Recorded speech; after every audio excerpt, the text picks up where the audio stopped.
Hello my wonderful viewers, welcome to my platform. This is Linda's TV show. If you like what you see after watching this video, please subscribe, put on your notification bell to all notifications. In that way, you'll be able to know when I upload a new video. This is very, very important.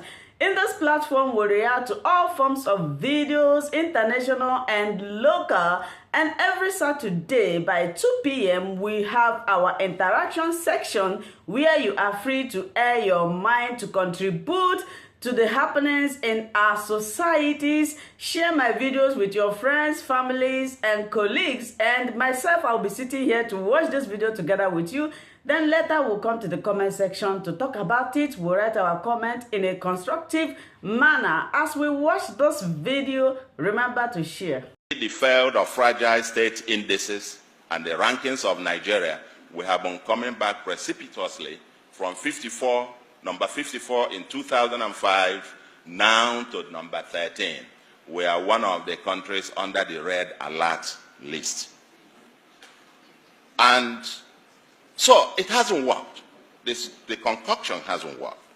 The 36 state structure that we have today, Ofodile argues very forcefully that this current 36 structure is contrary to the instruments of surrender of Biafra. That there are three conditions that they agreed on the instruments of surrender. One of which was that the Biafrans accepted, said, we accept the current structure, which then was a 12-state structure. And that B or C of it was that any future change must bring all Nigerians on the table to agree. And that these were the things they signed at the instrument of surrender, but that the military unilaterally subsequently changed the structure without then the participation of the other side. And he argues that this is against the instrument of the surrender, and that no wonder the Southeast has been marginalized out of it, 5 states out of the others having 6 and 7, as the case may be. Now there is the issue of unitary fiscal federalism instead of the 1963 Republican Constitution on fiscal federalism. There is the expansive exclusive list and having overpowerful Abuja. The development process is a trickle down from Abuja to the rest instead of a bottom-up economic and development arrangement. The census and revenue allocation that disadvantages the Southeast. There is the citizenship question. The Igbos think they become visitors everywhere all over the country. When it is time for census, the Southeast complain that they are about the only ethnic group that have maybe a majority of their people living outside of their homeland. And that during census, their populations are counted in the states where they live. Imagine a state, and then population becomes basis for sharing the oil money in Abuja. When it is time for that, you count them in there. You don't ask for state of origin in the census. But then, you use also the population to get the allocations. But when it is time to share anything else, you remind them that they don't belong here, as the case may be. So there have been issues about citizenship question, and so on and so forth. So, in other words, this system, it's not just the Southeast or the Igbos that complain. It has not worked for Nigeria. And my thesis is that even if any government, including this one, just have all the political appointments from one village, my thesis is that the life of the average person in that village will not change. Just rewind it again, and think the other way. The last regime, we had an SH0CK as president. We had secretary to government. We had minister of finance and coordinating minister on the economy. We had all of this, deputy senate president, this, that, and so on and so forth. Most of the financial institutions headed by people from the Southeast. And yet, there is no motorable federal highway in Igbo land. This thing is an elite game as far as I'm concerned. The issue of who and whatever and so on and so forth is not taking us anywhere. And unless we get to the heart of it. So, it seems that there is a consensus today. There is a consensus. If you take it much broadly, the North, so-called North, if you calculate the number of years they were in power, but essentially, poverty is still predominantly a northern phenomenon. So, that you control this and a few billionaires are made here and there and so on and so forth means absolute nothing. The ordinary man in Nigeria has not benefited, is getting worse off by the current system that we have. But there is a consensus now on restructuring. And in that case, Fodila would argue that Biafra becomes a metaphor for agitation by oppressed people for justice, equity, and fairness. It hasn't worked for anybody. If you look at President Buhari recently said he also supports amendment of the Constitution or devolution. If you read the APC manifesto, it says, quote, as a change agent, APC intends to cleanse our closet to halt the dangerous drift of Nigeria to a failed state, with a conscious plan for post-oil economy in Nigeria. To achieve this laudable program, APC government shall restructure the country, devolve power to the units with the best practices of federalism, and eliminate unintended paralysis of the center. End of quote. This is the government in power that controls 23 states. This is the APC manifesto. So, and the Southern People's Assembly talk about the same thing. The Afenifere's position on the National Conference, if you read it, talks about the same thing. The National Conference report talks, supported by PDP, the same thing. So what is holding us? I must say the goal of this bit should be political stability and economic prosperity. In my view, a competitive federalism. We can write a book on this aspect of competitive federalism. Compared to the First Republic, when everybody had theirs, they had the resources, especially on revenue, a fiscal federalism. We've argued before, leave everybody their own thing, let them pay taxes to the center. This umbilical cord where Abuja will set wage for everybody all over the country, and so on and so forth. It was for a time when oil money paid for it. Not anymore. Even in the US, you may have read about the governor of Maine, that the wife of the governor had to take a job in a restaurant to augment their income. Because given the state of Maine, the salary of the governor was not enough for them to survive on. And the wife had to take a job in a restaurant. The governor of Maine's salary cannot be the same as the mayor of New York, and so on and so forth. But here we've done all of this. Abuja controls it. Anyway, that's for another day. But what is holding us now, what I call as matter arising, is that the devil is in the details. Let the debate begin. What exactly do we mean by restructuring? The National Conference report, for example, is a beginning. But in my view, doesn't go much. It talks about creating more states, which misses the point. It's still more of the same. We are saying the ones that you have are not viable. 20-something states today cannot pay salaries. So what are we talking about? Or should we go back to the EQMS constitution, the proposal of 6 zonal structure as the federating units? What model of federation? Should we use the UAE and United Arab Emirates system, or which one are we going? Let us get to work and begin to think. Some people propose, and I agree, that we need a new constitution negotiated by the people of Nigeria. And my thesis is that if this is the only achievement of President Buhari, he would be greatest statesman ever in the mold of Abraham Lincoln. But we need to get this done. That the people of Nigeria will have to get together and negotiate a new constitution for themselves. Second, or the third point, is leadership failure in Igbo land. It raises fundamental questions if you read Chude's book on the collapse of failure of leadership in Igbo land. and the search for the new one, whatever. It's in that light it agitates your mind when we talk about Igbo presidency. What does that actually mean? Is it to have somebody wearing a red cap in the villa, or what? If all that we say, even within the states, a governor is first his village, his local government, then his senatorial zone, so that he can be Ocholo Ozwa of his own local government or his village, and so on and so forth, then let the others care. Is that the kind of leadership we are talking about Nigeria, or in the new Biafra, as it were? And we have seen it, like I said, about people occupying offices and so on and so forth, and still nothing. So the question is, the same contradictions in Nigeria are also there within Igbo land. We cry of marginalization at the larger Nigeria, but there is also cries of marginalization within.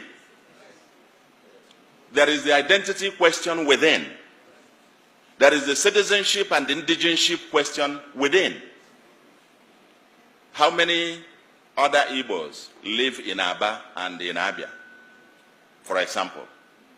But, I don't know, 2 years or 3 years ago, that was the indigenship thing, that all non-Abia citizens were sacked from but these people had lived there, worked there, paid their taxes there.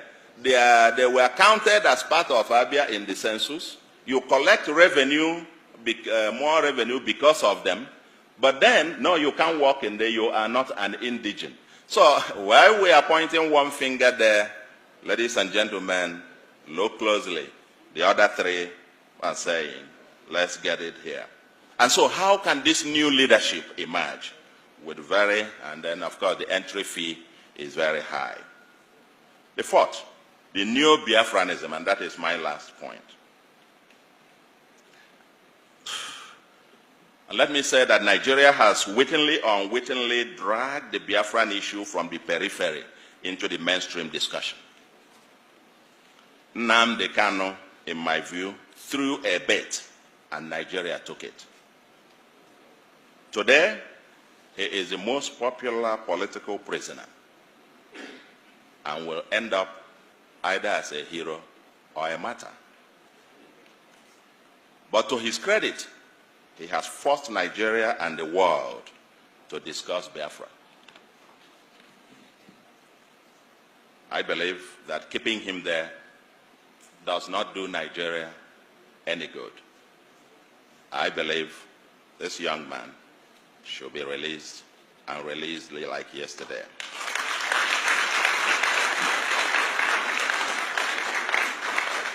I will not be surprised if he becomes a subject of the next political campaigns.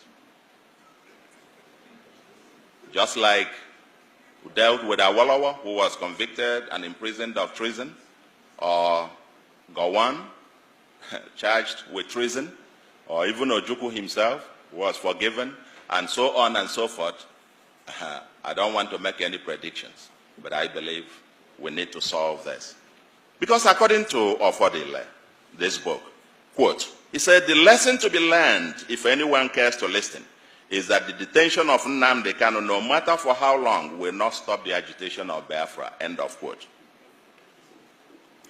He further argues that the detention of SH0CK between 2005 to 2007 helped to radicalize his followers. The same thing happened when the leader of Boko Haram was killed. His followers became more radicalized. Detention of Nnamdi Kanu, I never heard of him before this time, to be quite honest. Never heard of him. I didn't even know about the IPOB or whatever thing.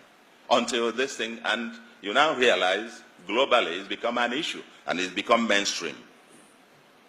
Now, and again, quote, he says, this book argues that the idea of a customary government under the Supreme Council of Elders in accordance with customary law enjoys the support among a section of the Igbo, but it is the Biafra or death philosophy of Nnamdi Kanu that found resonance across the length and breadth of the Igbo nation.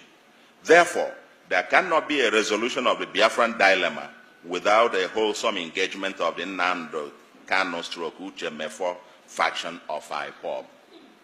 End of quote. That's what this was. So, if I were President Buhari, quite honestly, I would be very suspicious of anyone who advises me to ignore the Biafran issue. I'll be very suspicious. Anybody who says that is either ignorant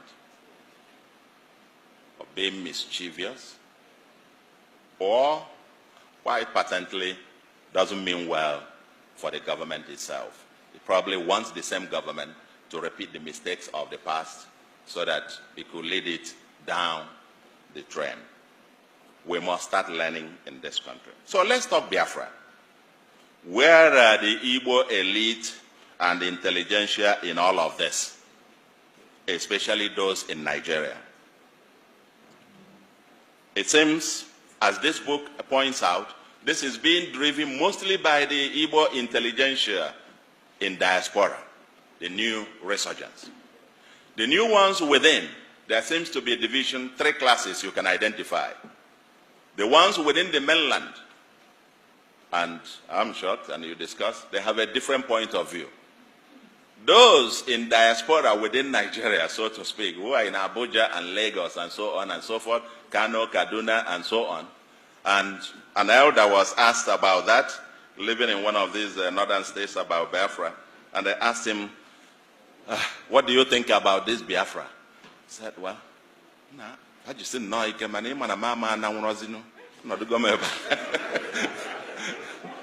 In other words, they should keep it up, but you know I can no longer go now. You see all the things I have here, I cannot carry them on my head. So,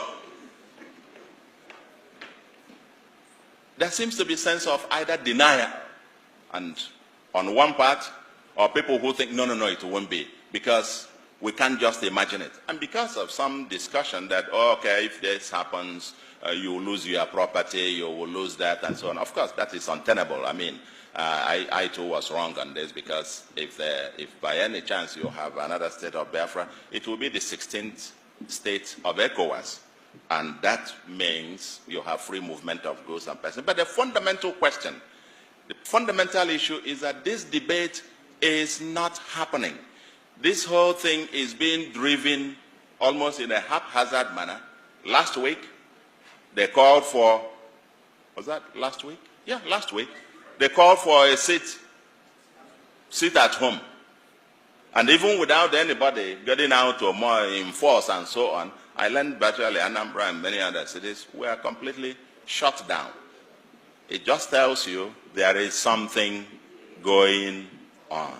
But, again, where is the elite in this? What is missing is structured debate and apparent elite aloofness or complicity or hypocrisy.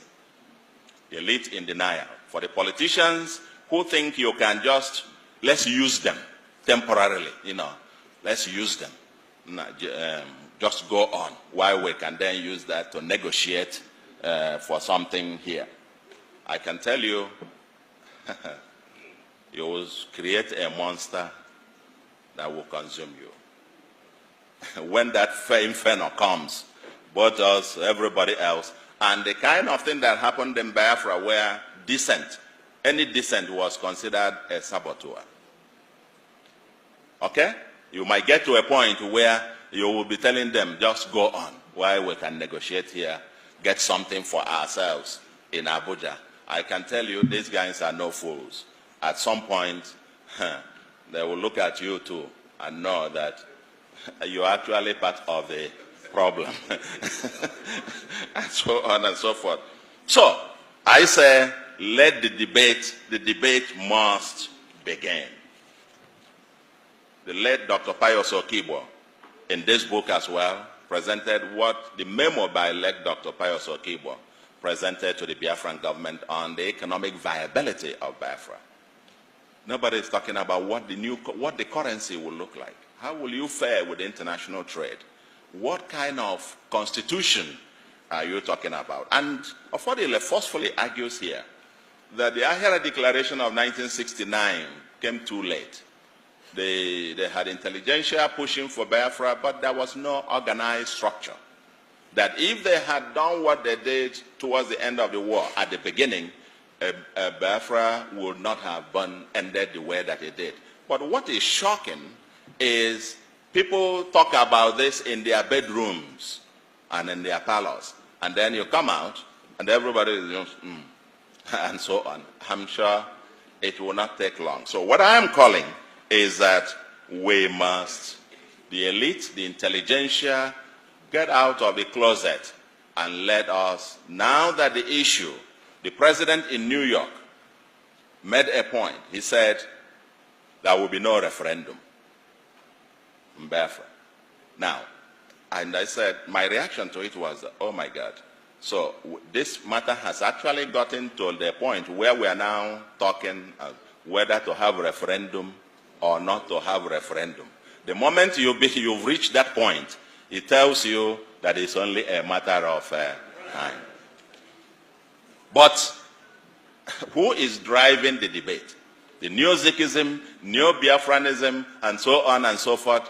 Everybody seems to be quite quiet. And finally, let me agree with SH0CK that Biafra is an idea.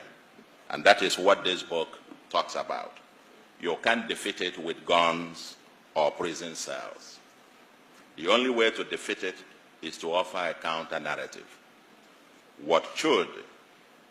There has been none, no counter-narrative until now. What Honorable Ofodile has done is to provide very powerful, not only counter-narrative, but counter-narratives. And I will say, and stresses the urgency of action now.